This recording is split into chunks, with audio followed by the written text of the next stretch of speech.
लुटेरी बीवी। नीता का परिवार उसकी शादी कराना चाहता है, पर नीता को अपने बॉयफ्रेंड से ही शादी करनी होती है, जिसके लिए परिवार तैयार नहीं होता। इन्हीं सब उलझनों के बीच नीता के पापा उसकी मर्जी के खिलाफ राघव और नीता की शादी करा देते हैं। शादी ਤਾਂ ਤੁਸੀਂ ਮੇਰੀ ਕਰਾ ਦਿੱਤਾ, ਹੁਣ मैं भी देख दिया ए परिवार खुश किवें रहंदा है। अपने गुस्से के चलते नीता शादी के अगले ही दिन से परिवार में सबको उल्टे जवाब देना, किसी की कोई बात ना सुनना और अपने मन मुताबिक रहना शुरू कर देती है, जिससे घर में सबको दिक्कत होती है, लेकिन नीता को कोई कुछ नहीं बोलता। एक दिन सास नीता के पास आती है। बहू की गल, तुसी किवें नाल या किसी गल से नाराज हो?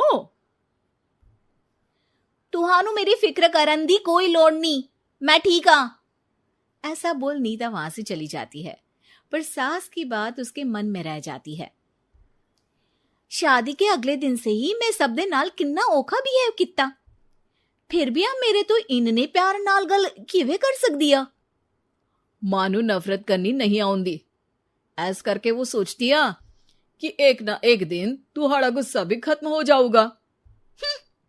यह कदे नहीं हो सकता।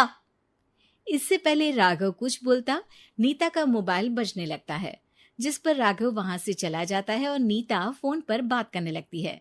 जिसके बाद अगले दिन से नीता की जैसे ही आत्मा बदल गई हो, वो बिना किसी के बोले घर के सारे काम कर देती है। उसकी ऐसी काया पलट देख राघव और उसकी माँ हैरान रह जाते हैं। बहू तबियत शबियत ता ठीक सी? तबियत छड्डो मां, मैनू लगदा इसदा दिमाग हिल गया। ए तुसी दोनों की गल करी जांदे हो? मैं ठीक आ ते मेरा दिमाग भी। बस आज रियलाइज हो गया कि मैं अपने गुस्से विच कितना प्यारा परिवार ठुकरा रही सी।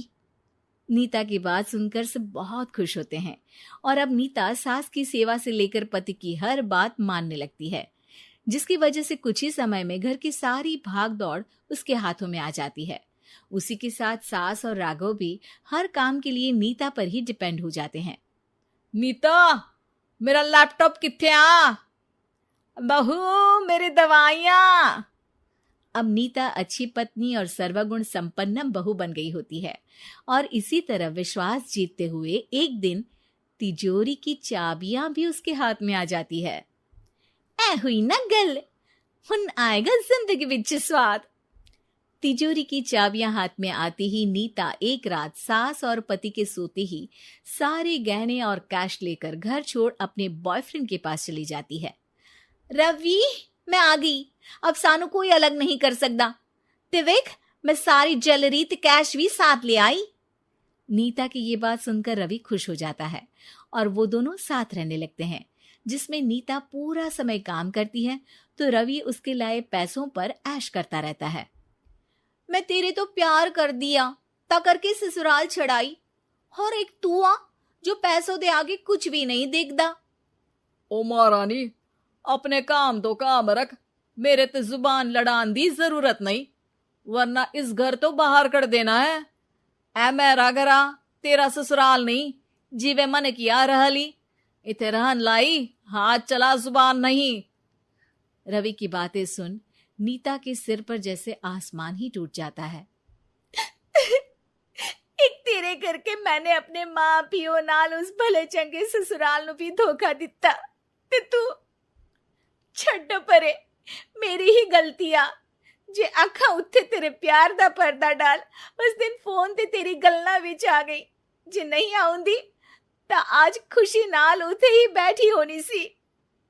ए भाषण उन्ना दियो जिससे इसका फर्क पड़े, मेरे कॉल नौटंकी नहीं। रवि वहां से चला जाता है और नीता रोती पछताती वहीं बैठ जाती है। हाय रब्बा, ए मैं की कर दिता, उस घर विच भी वापस नहीं जा सकती। एक ता घर छोड़ा, नाल चोरी भी की, कोई मेहणु माफ नहीं करूंगा। घर कैसे वापस जाए इसी डर से नीता रवि का घर छोड़ नहीं सकती। इसी तरह दिन बीतते हैं और उन्हीं के साथ हालात बद से बदतर होते जाते हैं। अब रवि पैसों और अपनी मनमानी के लिए नीता के साथ मारपीट भी शुरू कर देता है, जिससे परेशान होकर एक दिन नीता उसे छोड़ अपने ससुराल वापस आ जाती है। जिसे वहां देख राघव गुस्से से लाल हो जाता है। हूं थे की लेना या हमारी जिंदगी के साथ घर ता तो पहले ही बर्बाद कर गई सी। जान दिया, मेरी गलती माफी लायक नहीं। मैं कमली सी उस ढोंगी नु सच्चा प्यार दे इस सच्चे प्यार नु बोझ समझती बैठी। मैनू माफ कर दो। जे मेरी नूर रानी समझ गई आ कि उस तो गलती हुई आ, फिर किस बात का रुसना मनाना। केड़ी नूर रानी? रानी बोलन जोगा इसने केड़े झंडे गाड़ दिए?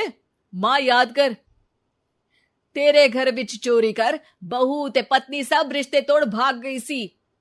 और फिर की मानता रहिया, गलती हो गई सी। एक गलती ता रब भी माफ कर देता ते तू और मैं ता सिर्फ इंसान ही आ। माफ कर दे, मैं बोल रही आ ये दोबारा कदी कोई गलती नहीं करेगी। इसदा नहीं ता मेरा ही भरोसा कर ले। ठीक आ, जिवे तुहानू ठीक लगे, पर इसे बोल दे मेरे कोलो कोई उम्मीद ना रखे। तुसी जीवे कहोगे। अब सास हर रोज राघव को मनाने की कोई ना कोई नई तिकड़म बताकर नीता को उसके पास भेजती रहती है, जिससे कुछ समय बाद नीता का पछतावा और कोशिशें देखकर राघव भी उसे माफ कर देता है।